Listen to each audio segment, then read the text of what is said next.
The Golden Turd, yes, that's what it's actually called, has a whole host of abilities that could best be covered in its own separate video, so I'm gonna hold off on explaining it for now, but just know it led to one of the best sagas in American Dad. Christ, is that what I sounded like back then? I sound so monotone, like I'm dead on the inside, which is ironic because right now I'm dead on the outside. Why else do you think I've been gone so long? About a year ago, I made a video detailing all of Roger's powers from American Dad, and I ended that video by saying that I'd make a video about the Golden Turd Saga not too soon after. And then I was gonna, but I didn't wanna. So here we are a year later, and I'm finally doing it. Hope you guys are ready, because things are gonna get weird. And I mean weird, fam. So let's get into it. In episode 6, Roger tries his very best to figure out what his alien powers are. He tries faking it, believing in himself like he's trying to go Super Saiyan, don't lie, I know you've tried it at least once. But eventually he makes peace with the fact that he has no cool alien powers, and that's A-okay. I mean, come on. Roger with powers? Who could imagine such a crazy thing? Oh, wait, hold on. Remember how not 40 seconds ago I said that Roger didn't have any powers in this episode? Well, guess what? I fibbed. Turns out his power was inside him all along. It was a bean burrito, and with that he crapped out this bedazzled monstrosity. Oh my god, his poor butt. You know, thinking about it now, he probably enjoyed it. What am I talking about probably? This is Roger talking about. He definitely enjoyed it. But anyway, it was dubbed the Golden Turd, and that's how we kickstart this whole adventure. You see, Tweedledull and Tweedledangerous over here stumble across the turd, and Tweedledull thinks they can use it to make all their dreams come true. But Tweedledangerous is tempted by the forces of the dark side and uses the turd to kill his friend in cold blood. From number 2 to number 1, there can only be one, my friend. There can only be one. But his fiancée didn't get the memo of only having one apprentice, decided she wanted to study the ways of the streets.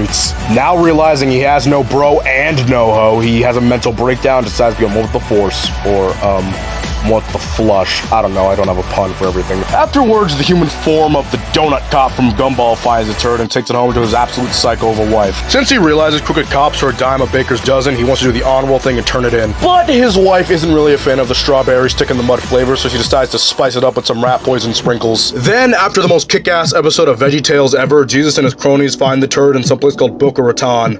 But eventually Made in Heaven activates and the universe is reset, so we're back to the story of the lady who killed her husband with poison sprinkles. But their son isn't too fond of those kind of sprinkles, so he watches her go the way of John Coffey from the Green Mile. Now forget that, I don't want this bee to be in the same sentence as that boy Coffey. What was I thinking? This boy was innocent the entire time while she a whole murderer. I'm sorry, Coffey, I shouldn't have said it.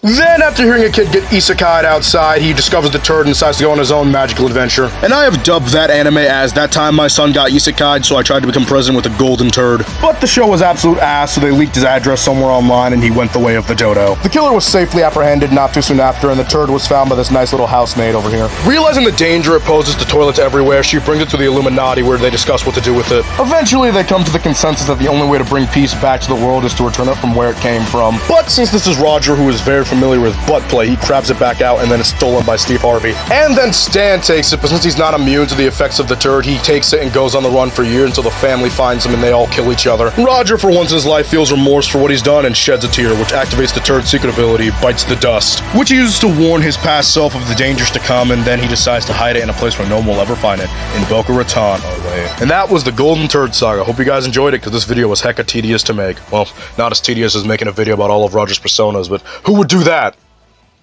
Oh no.